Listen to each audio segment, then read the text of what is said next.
এক গ্রামে বাস করত সুন্দরী বধূ রূপবতী।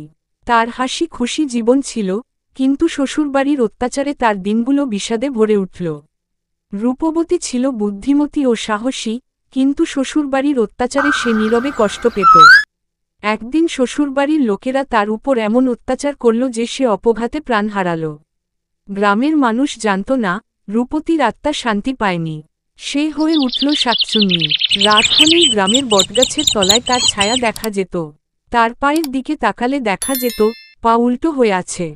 যারা তার গাছের নিচে যেত, তাদের আর ফিরে আসার খবর মিলত না।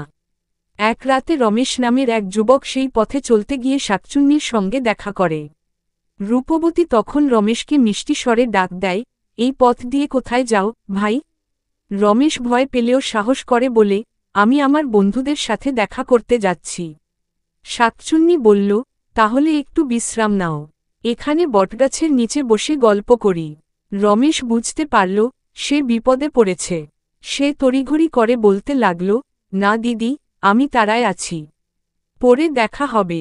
শাকচুন্নি রাগান্বিত হয়ে বলে, তুমি আমার ডাকে সাড়া দিলে না, আমাকে অপমান করছ। রমেশ দৌড়াতে শুরু করে। শাকচুন্নি তার পেছনে ধাওয়া করে। রমেশ গ্রামের এক বৃদ্ধ ব্রাহ্মণের বাড়িতে আশ্রয় নেয়। বৃদ্ধ তাকে রক্ষা করার জন্য পূজার ঘণ্টা বাজাতে থাকে। ঘণ্টার শব্দ শুনে শাকচুন্নি পালিয়ে যায়। সকালে সবাই ঘটনা শুনে সিদ্ধান্ত নেয়, শাকচুন্নির আত্মাকে শান্ত করতে হবে।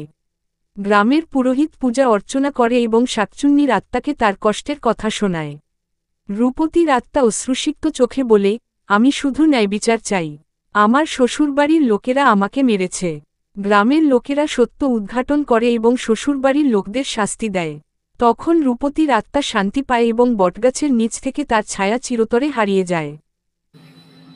আসসালামু আলাইকুম বন্ধুরা, আমাদের ভিডিওটি কেমন হয়েছে কমেন্ট করে অবশ্যই জানাবেন। আর ভিডিওটি যদি ভালো লাগে একটা লাইক দিবেন, আর চ্যানেলটিকে সাবস্ক্রাইব করতে ভুলবেন না।